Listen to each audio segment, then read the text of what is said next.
Buenos días estudiantes, en este video vamos a desarrollar un ejercicio relacionado a la unidad 1 de transferencia de calor, específicamente a la conductividad térmica estimada mediante principios de la termodinámica y también mecanismos de transferencia de calor. Entonces el enunciado dice, en un dispositivo para estimar la conductividad térmica de un material se basa en el principio termodinámico del cambio de fase. Este dispositivo consta de un intercambiador de calor donde entra agua en forma de vapor y sale como líquido saturado. O sea, para pasar de vapor a líquido saturado tiene que perder energía. Esta energía la está perdiendo en forma de calor. Después dice, se prueba un material con conductividad térmica desconocida y se dispone de los siguientes datos. La presión a la que está trabajando el intercambiador, el flujo másico que pasa de aquí de agua, el espesor de la placa del material de prueba, el área del material de prueba y el área de intercambio térmico, y T sub L, que es la temperatura de este sector. Entonces, ¿cómo determina la conductividad térmica? Bueno, ya nos está diciendo que el mecanismo de transferencia que predomina es la conducción.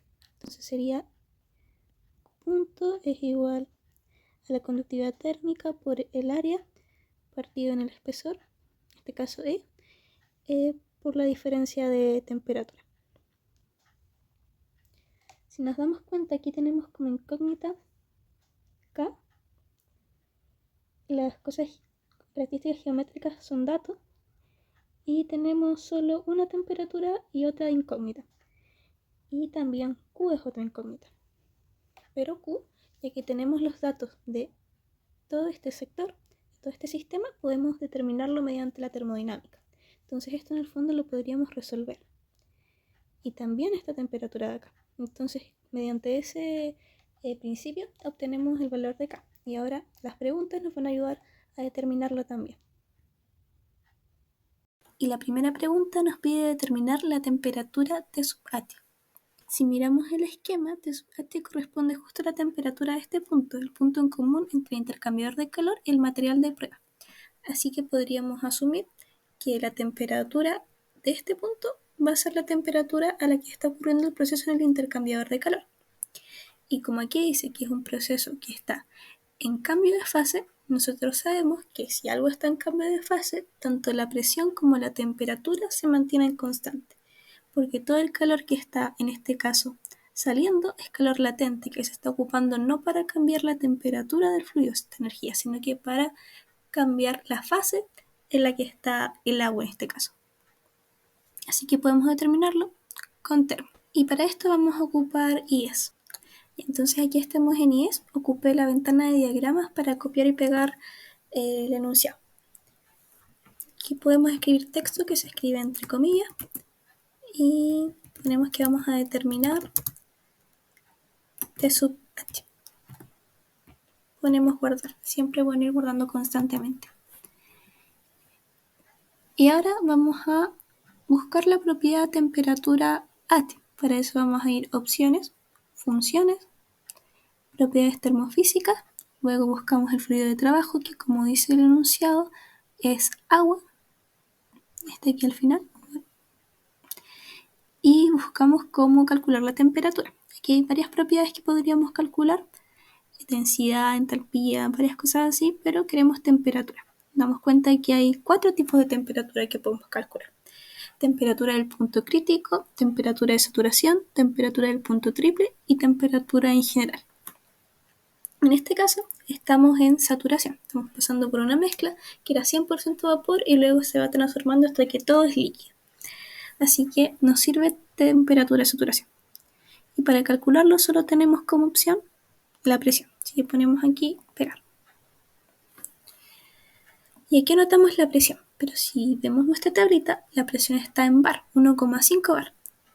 E IES está seteado en bar, ya lo cambiamos acá. Entonces, si no estuviese en bar, podríamos haber cambiado aquí la unidad de medida. O si no, transformado a kilopascales, que es como la más común. Podemos escribir entonces 1,5 y luego apretamos la calculadora para que nos entregue el resultado. Nos dice que la temperatura de saturación es 111,4 grados Celsius. O sea, T sub AT es igual a esa temperatura de saturación. Con eso respondemos la pregunta 5.1. La 5.2, hace unos minutos atrás en el video también ya habíamos comentado por qué ocurría este fenómeno.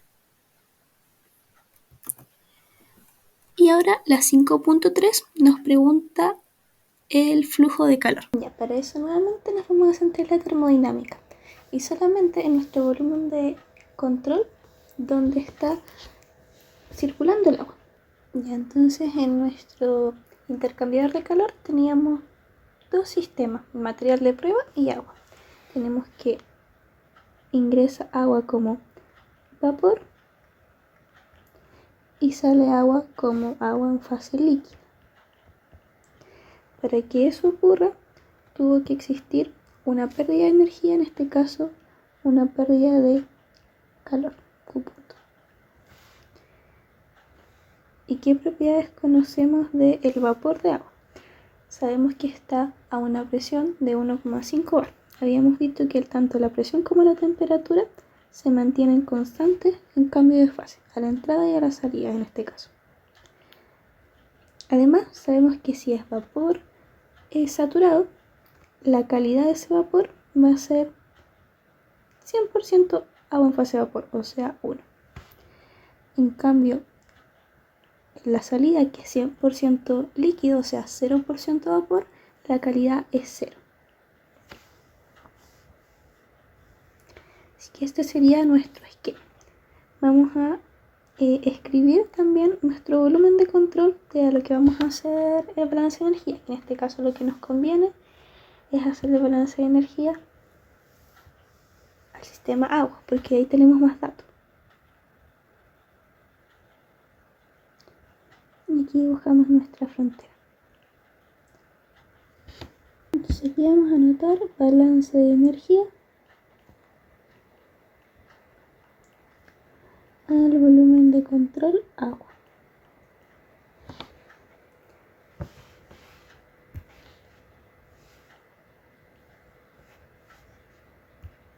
Si escribimos lo que puede ser un balance de energía con la mayor cantidad de términos, tenemos que al lado izquierdo de la ecuación van a ir todas las entradas y salidas de energía.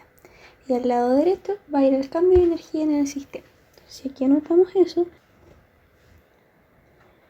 calor de entrada menos calor de salida, más trabajo de entrada menos trabajo de salida, más la energía de la masa de entrada menos la energía de la masa de salida,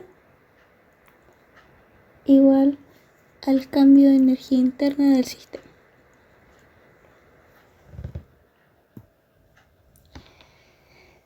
Si se dan cuenta, todas las entradas están con signo positivo y todas las salidas con signo negativo. Esa es por la convención de signos que estamos utilizando, que es el método intuitivo. Entonces, aquí tenemos calor de entrada, nuestro sistema agua hay calor de salida, así que este se hace 0. Calor de salida dijimos que sí. Trabajo de entrada y salida en intercambiadores de calor, este tipo de dispositivos asumimos que no hay interacciones de trabajo mayormente, que se hace 0 también. Energía asociada a la existencia de alguna masa de entrada o una masa de salida, sí hay, porque por aquí está entrando vapor, por aquí está saliendo líquido, así que sí existe.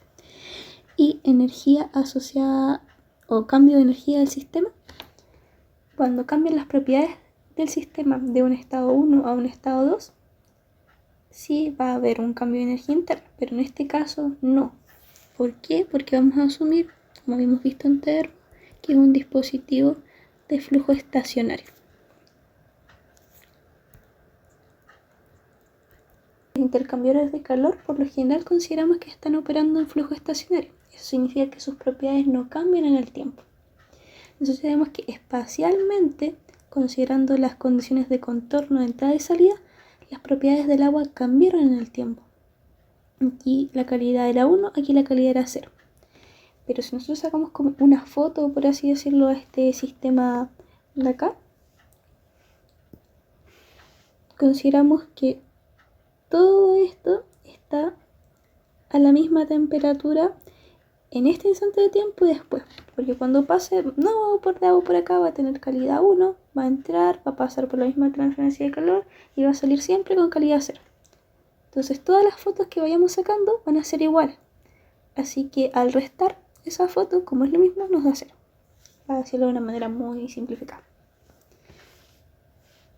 Así que si lo escribimos en nuestros términos, ahora nuestro balance, esto nos quedaría aquí.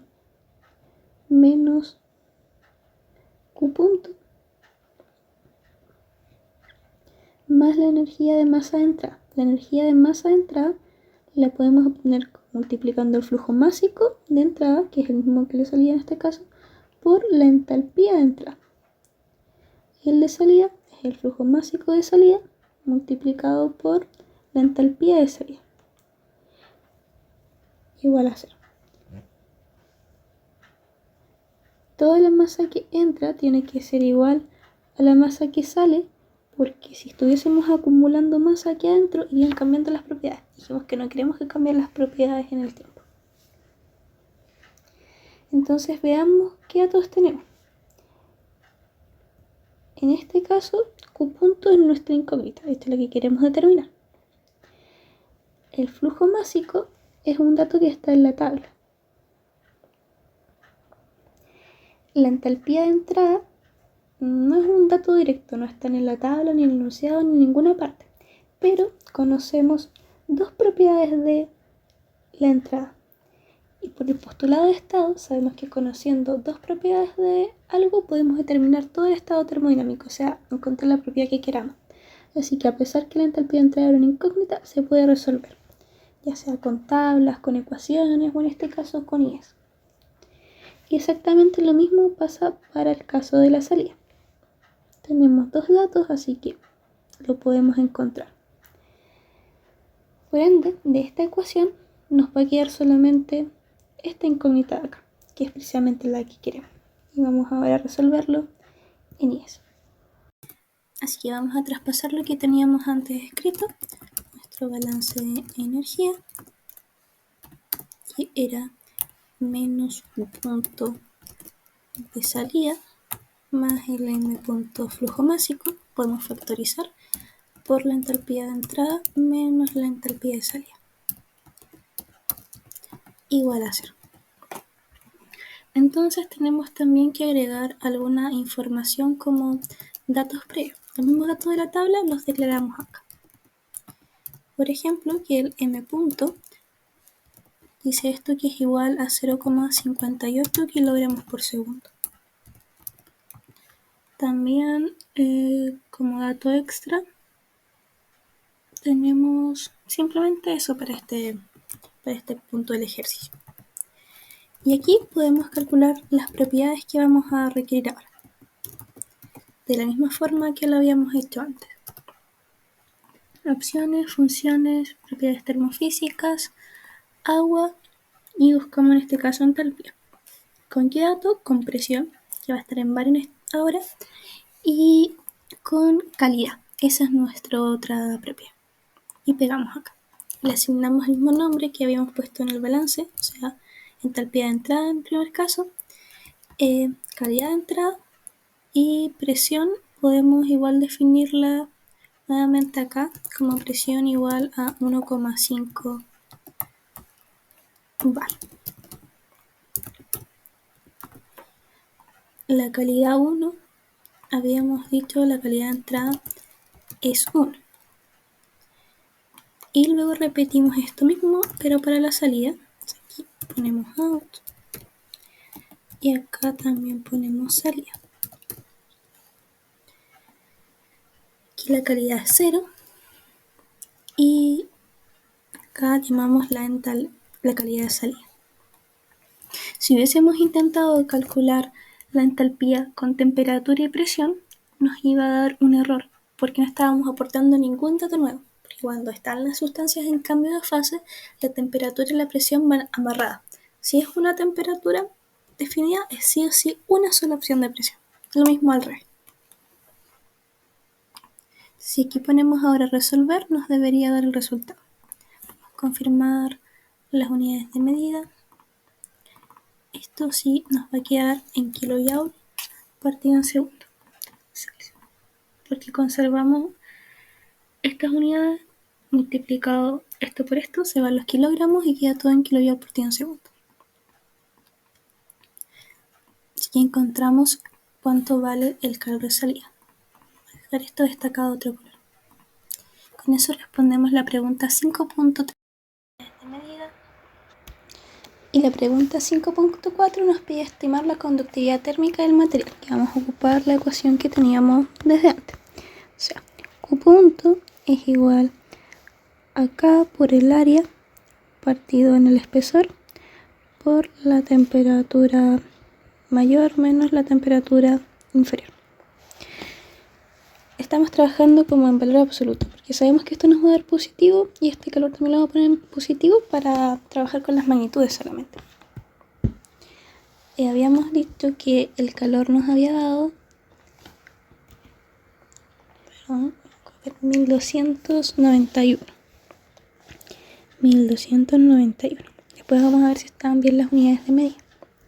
Acá es la incógnita y el área del enunciado dice que es 2 metros cuadrados y el espesor es 2 centímetros. Tenemos que ponerlo todas las mismas unidades de medida, así que vamos a poner en metros, sería 2 partido en 100.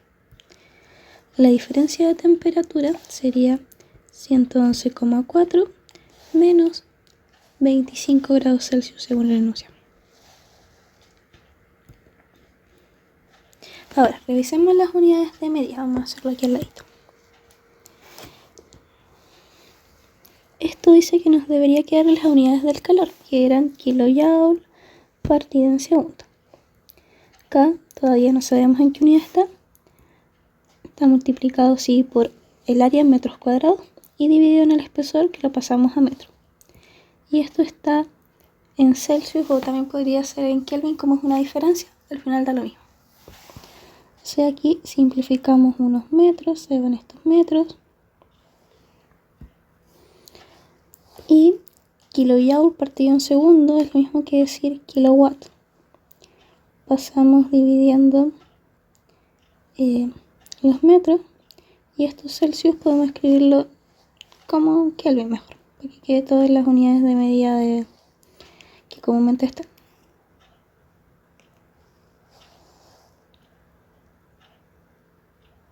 Esta es una K mayúscula y esta es una K minúscula del prefijo 1000. Y esta es la K de la conductividad. Ya, entonces podemos despejarla. Esta ecuación también la podemos calcular en IES. Lo voy a escribir y después el código va a estar en el campus. Y al tiro aprovechemos de escribir la pregunta 5.5, que dice que tenemos que determinar la resistencia térmica del material de prueba.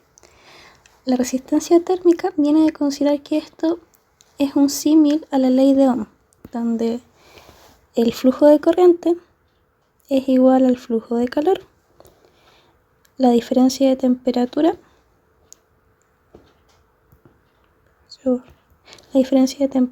sería lo similar al flujo de voltaje. Entonces la ley de Ohm nos decía: viva la reina Isabel. Si despejamos y para que nos quede aquí despejado el calor, nos quedaría que es I es igual al voltaje partido de la resistencia. Aquí tenemos el voltaje, aquí tenemos el I, entonces todo lo que esté dividiendo el voltaje es la resistencia. Y en este caso sería el inverso de estos términos de acá.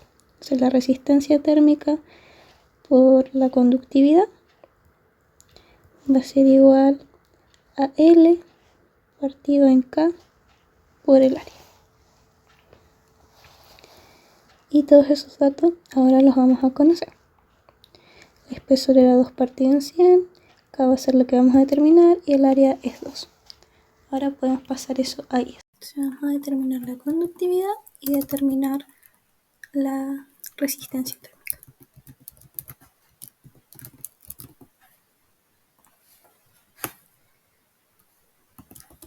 La ecuación de la conductividad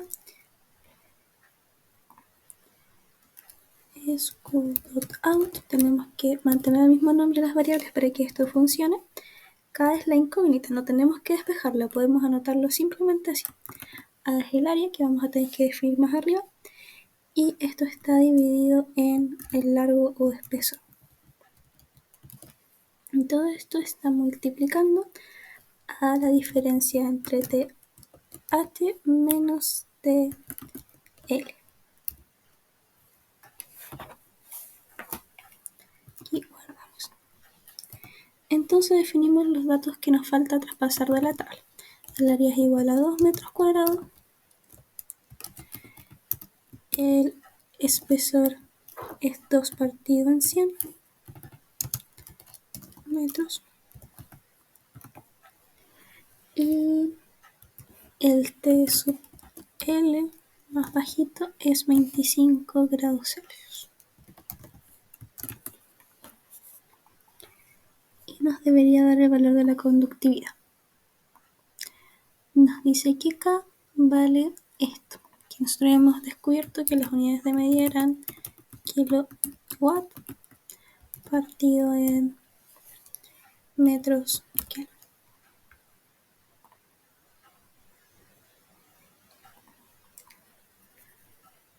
Y ahora vamos a determinar la resistividad eléctrica. La ecuación era el espesor dividido en el área por K.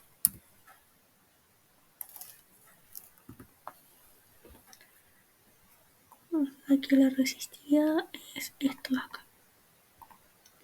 Bueno, y las unidades de medida tenemos que arreglarlas también. Y finalmente estos son los resultados. La temperatura H para la pregunta 5.1, la 5.2 es conceptual, está entre medio del video. La pregunta 5.3 nos pedía determinar el calor de salida. Y la 5.4 la conductividad térmica. Y por último, la resistividad térmica acá. No se confundan simplemente con tantos K, los K mayúsculas son Kelvin, los K minúsculas son el prefijo kilo. Y ese fue el ejercicio 5 de la guía. Ante cualquier duda me mandan un correo nomás, no se preocupen.